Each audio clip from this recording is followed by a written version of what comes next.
Hello बच्चों, अपने पास हम प्रैक्टिस शीट 4 का सॉल्यूशन कराने जा रहे हैं। इसमें से 4 क्वेश्चन में से 2 क्वेश्चन वो हैं जो आपके डाउट आए हुए थे, बच्चे के डाउट आए हुए थे। 2 क्वेश्चन प्लस मैंने इसमें ऐड किए हैं। तो बात करते हैं अपन क्वेश्चन नंबर फर्स्ट की। जो डाउट भी था इसको मैंने आपकी प्रैक्टिस शीट में भी डाल दिया। इसमें है the angle of elevation of a jet fighter plane from a point A on the ground is 60 degree. After the flight of 15 minute the angle of elevation changes to 30 degree. If the jet is flying with the speed of 720 km per hour, find the height. हमारे पास ये बोल रहा है, जैसा अपना ground है, यहाँ पर कोई फ्लाइट प्लेन उड़ रहा है, इसका एंगल ऑफ एलिवेशन है 60 डिग्री। 15 सेकंड बाद जो फाइटर प्लेन है वो यहाँ आ जाता है और अब इसका एंगल ऑफ एलिवेशन बनता है 30 डिग्री का। ठीक है, तो और हमें निकालनी है इसकी हाइट। अब सबसे बड़ी बात हमारे पास गिवन है 15 सेकंड में ये डिस्टेंस कवर करता है और उसकी स्पीड है 720 किलोमीटर पर आवर। सबसे पहले किलोमीटर पर आवर को अपन को मीटर पर सेकंड में कन्वर्ट करना है। तो 720 किलोमीटर में होते हैं 1000 मीटर और आवर में 3600 सेकंड। पार्ट में पता ही है 36 टू द 72 20 तक 200 मीटर पर सेकंड। तो 15 सेकंड में कितना डिस्टेंस कवर करेगा? 15 सेकंड में डिस्टेंस हो जाएगा 200 से मल्टीप्लाई करेंगे 3000 मीटर। तो ये डिस्टेंस हमारे पास आ गई 3000 मीटर। हम इसकी हाइट को h काउंट करते हैं, h। तो ये हमारे पास पार्ट आ जाएगा x। तो सबसे पहले triangle A B C D A B E में पहला बात करते हैं ट्राइंगल ए बी ई में। ए बी ई 1060 हो जाएगा हमारे पास परपेंडिकुलर बाय बेस। परपेंडिकुलर है हमारे पास h बाय x।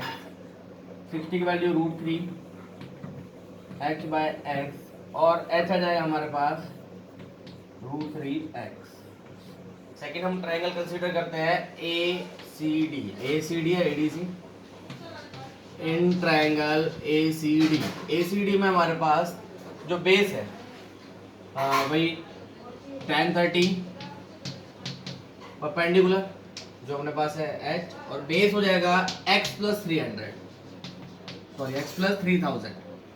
10 1/√3 होती है इसकी value h upon x plus 3000 और h की वैल्यू यहाँ से आ गई बच्चा हमारे पास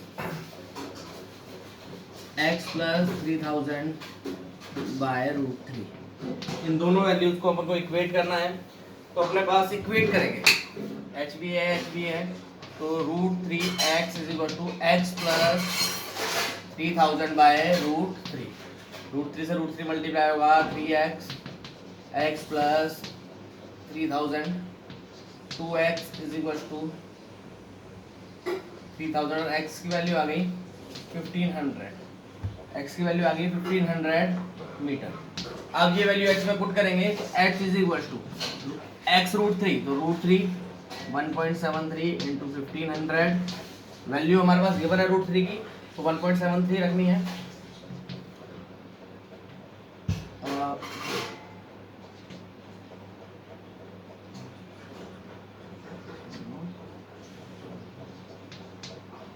2595 मीटर ये इसकी हाइट है। अप्रोक्सीमेटली अगर अपन 732 रखते तो ये 3000 के अप्रोक्स पहुंच जाती, पर अपन ने 73 रखा तो ये इसके बराबर आई है।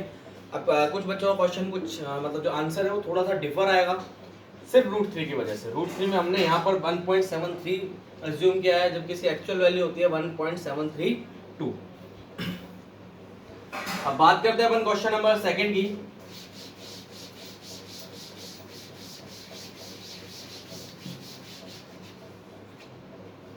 क्वेश्चन नंबर जो सेकंड है बच्चा अपने पास वो है a man on the top of a vertical observation tower observe a car moving at a uniform speed coming directly towards it. If it takes 8 minutes to the angle of depression changes 30 to 45 degree. How soon the car will reach on the tower. ये observation tower है। ऐसा same question अपन already पर कर चुके हैं, मैं आपको सिर्फ डायग्राम बना के सिखा देता हूँ। एक ऑब्जर्वेशन टावर है, ये अपने पास पार्ट है, जो एंगल ऑफ डिप्रेशन है वो बन रहा है 30 डिग्री, वैसे ऊपर से बनेगा तो ये 30 है, तो वर्टिकल अपोजिट से ये भी 30 बन जाएगा। अब वो कार 8 मिनट आगे चली, मतलब 8 मिनट में उसने ये डिस्टेंस कवर कर लिया और इस पॉइंट पे पहुंच गई। अब जो एंगल ऑफ डिप्रेशन है वो हो गया 45 डिग्री, तो यहाँ भी 45 हो गया। ये डिस्टेंस कवर करने में उसने टाइम लिया 8 मिनट का, तो ये डिस्टेंस कवर करने में कितना टाइम लेगा? ये सेम क्वेश्चन अपन ऑलरेडी कर चुके हैं एक बार। हमारे पास क्वेश्चन बुक में, मतलब एनसीईआरटी की बुक में भी ऐसा क्वेश्चन था, प्लस में मैं एक प्रैक्टिस शीट पे पहले दे चुका हूँ फर्स्ट में। तो आपको ये इसका और इसका रिलेशन निकालना है और इसकी डिस्टेंस फाइंड करनी है। इजी पार्ट है, नहीं होता है तो मैं दोबारा बताता हूँ। क्वेश्चन नंबर 3 जो मोस्ट इम्पोर्टेंट क्वेश्चन है, इसमें सबसे टफ काम है डायग्राम बनाना। एक बार अगर आपका डायग्राम बन गया तो बहुत इजी पार्ट है, लेकिन डायग्राम जल्दी से नहीं बनता है। क्वेश्चन आपके सामने, at the foot of A mountain the angle of elevation of its summit is 45 degree. सबसे पहले तो ठीक है, एक माउंटेन है जिसके फुट से, इसका फुट मान लेते हैं, जो एंगल ऑफ एलिवेशन आ रहा है वो 45 डिग्री आ रहा है। ठीक है, एक बेस तो हो गया, ये 45 डिग्री बन रहा है ये। अब इसके बाद इसने बोला है after ascending 1000 metre towards the mountain up a slope of 30 degree, तो 30 डिग्री के स्लोप पे 30 मीटर चढ़े, 30 डिग्री के स्लोप पे 1000 मीटर अपन ऊपर गए, तो हमारे पास जो एंगल ऑफ एलिवेशन है वो 60 डिग्री हो गया। इस पॉइंट से, ये मान लेते हैं, इस पॉइंट से एंगल ऑफ एलिवेशन जो है वो 60 डिग्री हो गया। हमें हाइट ऑफ टावर फाउंड करनी है, तो हम इसको यहाँ से मीट करा देंगे। सबसे पहले पॉइंट अपन कंसीडर करते हैं A B C D E, एक पॉइंट ये एफ। ठीक है, इसको ई और एक्स ले लेते हैं, इस पॉइंट को मेन जो मीट कर रहा है। सबसे पहले ट्रायंगल कंसीडर करते हैं A B X. In triangle A B X, वापस डायग्राम को ढंग से क्लियर कर लेना बच्चों। हमारे पास पहले 45 डिग्री एंगल बन रहा था, उसने ये कहा कि अगर अपन 30 डिग्री पे 1000 मीटर चलते हैं तो जो पॉइंट हमें मिलेगा उस पॉइंट से वो समिट का एंगल 60 डिग्री हो जाता है एलिवेशन का। तो पहले 30 डिग्री के एंगल पे अपन 1000 मीटर चले, वहाँ से 60 डिग्री के एलिवेशन पे मिल गया हमें। तुमने जनरली पॉइंट जो मिल रहे हैं, पॉइंट ऑफ ट्रांजेक्शन को मिला दिया आपस में बस। और एक पहला ये डायग्राम कंसीडर किया A B X, A B X, इसके अंदर ये 30 डिग्री, ये 1000 है, तो अपने पास हाइपोटेनियस गिवन है, हमें चाहिए बेस और परपेंडिकुलर। तो साइन 30 मेरे पास आ जाएगा, परपेंडिकुलर हो जाएगा बी एक्स बाय 1000, 1/2 होता है बी एक्स बाय 1000, और बी एक्स की वैल्यू हो गई हमारे पास 500 मीटर। तो ये वाला पॉइंट हमारे पास आ गया 500 मीटर। ठीक है, अब बात करते हैं अपन इसकी नीचे वाले के लिए, तो cos 30 हमारे पास आ जाएगा ए बी, cos 30 आएगा पहले A B by A X, A B by A X तो है 1000, ये हो जाता है √3/2 ए बी, और ये 1000 यहाँ आ जाएगा, तो 500√3, ये वैल्यू आ गई ए बी की। ये बेस हो गया 500√3, पहला तो ट्रांजेक्शन हो गया ये। अब बच्चा ये 500 है तो ये भी 500 है। टोटल अगर मैं इसको h एज्यूम करता हूँ, h मीटर टोटल, ये अपनी हाइट है h मीटर, तो ये वाला हाइट हमारे पास कितनी हो जाएगी, h - 500। ठीक है, इस पॉइंट के लिए अपन ले लेते हैं, अब लेते हैं ये वाला triangle x D E, triangle second assume करते हैं। In triangle x D E, इस ट्राइंगल के अंदर हमारे पास एंगल है 60 डिग्री, परपेंडिकुलर है, बेस हमें निकालना है, बेस में सही है। तो हमारे पास tan 60 h - 500 अपॉन बेस आता है जो है xd, पर एक्स डी और बी सी जो है वो इक्वल है, एक्स डी और बी सी इक्वल है क्योंकि सेम पॉइंट पे है, तो इसको अपन सीधा बी सी ले लेंगे। ये होता है √3 h minus 500 upon B C, और बी सी की जो वैल्यू आएगी वो आएगी h माइनस 500 अपॉन √3। तो ये वाला पॉइंट आ गया h माइनस 500 अपॉन √3। अपने पास दो ट्रायंगल हमने कंसीडर किए हैं, ट्रायंगल करते हैं बड़ा वाला कंसीडर पूरा ए सी ई, बड़ा वाला triangle A C E. Third triangle लेते हैं, इन triangle A C E. A C ई में एंगल बन रहा है 45 डिग्री, तो tan 45, परपेंडिकुलर हो गया h और बेस हो गया 500√3 प्लस बी सी, तो 500√3 प्लस बी सी है h माइनस 500 अपॉन √3। तो इसका नीचे वाले का एलसीएम tan 45 1 होता है, h एज इट इज आएगा, नीचे वाले का जो एलसीएम आ गया वो आ गया √3, 500√3 इंटू √3 1500, √3 इंटू √3 हो जाता है 3, तो 500 इंटू 3 हो गया 1500 प्लस h माइनस 500, √3 ऊपर चला गया, 1 is equal to h √3 upon 500 या 1000 प्लस h, ये वैल्यू इससे मल्टीप्लाई हो गई, तो 1000 plus h is equal to h √3। हमारे पास h माइनस में हो जाएगा, 1000 is equal to h common आ गया √3 माइनस 1, और h की वैल्यू आ गई 1000 अपॉन √3 माइनस 1। बस जनरल रेशनलाइज करके आप इसकी वैल्यू निकाल सकते हो।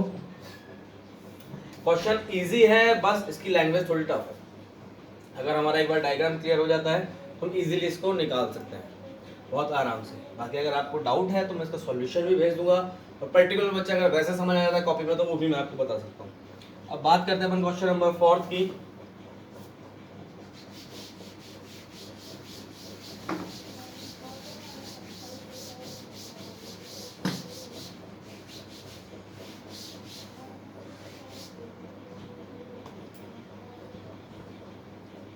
क्वेश्चन नंबर जो हमारे पास है 4th है, the angle of elevation of the top of A tower from 2 points P and Q at distance of A and B respectively from the base in the same straight line। ठीक है, तो हमारे पास ये है line which are complementary, prove that the height of tower is √AB। Question अपन question number 16 की तरह है, बस वहां पे हमारे पास जो डिस्टेंस गिवन थी वो 4 और 6 थी, यहाँ पर A और B है। अब दो ट्रायंगल बन रहे हैं, ये डिस्टेंस हमारी यहाँ से लेके यहाँ तक है A, और ये डिस्टेंस हमारी यहाँ से लेके यहाँ तक है B। ठीक है, ये हमारे पास गिवन है। दोनों एंगल जो गिवन है वो कॉम्प्लीमेंट्री हैं। अगर मैं इसको थीटा लेता हूँ तो ये हो जाएगा 90 माइनस थीटा। कॉम्प्लीमेंट्री एंगल्स का मतलब होता है ऐसे दो एंगल जिनका सम होता है 90 डिग्री। ठीक है, ये हमारे पास पॉइंट है A B C D। सबसे पहले ट्रायंगल अगर करते हैं BCD, ये हमारे पास H ले लेते हैं, अपन कंसीडर कर लेते हैं, लेट कर लेते हैं। तो tan theta perpendicular by base, तो H बाय B, और ACD ट्रायंगल ACD में लेंगे तो tan 90 minus theta, tan 90 minus theta हो जाएगा H by A। tan 90 minus theta cot theta होता है, चैप्टर नंबर 8 में आप पढ़ चुके हो, तो हो गया H बाय A। फर्स्ट और सेकंड दोनों इक्वेशन को मल्टीप्लाई कर देते हैं, tan theta dot cot theta is equal to H by B into H by A, तो H square by AB। tan theta dot cot theta होता है 1, H square by AB, और AB multiply हो जाएगा H square, तो H की value आ गई √AB। ये हमारे पास का सॉल्यूशन हुआ और इसको प्रूव करना था हमें। तो बच्चों ये आपकी जो प्रैक्टिस शीट 4 थी वो कंप्लीट हो चुकी है। अब इसकी कुछ प्रैक्टिस शीट आनी और बाकी है, कुछ प्रैक्टिस शीट 5th और प्रैक्टिस शीट 6th आपके पास आएगी। उसके बाद हम नेक्स्ट चैप्टर स्टार्ट करेंगे। पर बच्चों जो आपसे मैंने रिव्यू पूछा था ऑनलाइन क्लासेस का, वो अब तक मेरे पास नहीं आ पाया है, तो प्लीज़ उसके बारे में मुझे बताइए कि आप वो स्टार्ट करना चाहते हो या नहीं करना चाहते हो। क्लियरली आपका जो व्यू है वो मेरे सामने रखिए। प्लस क्लासेस का अभी तक कोई कंफर्मेशन है नहीं कि कब तक स्टार्ट होंगी, तो घर पे रहिए, सेफ रहिए।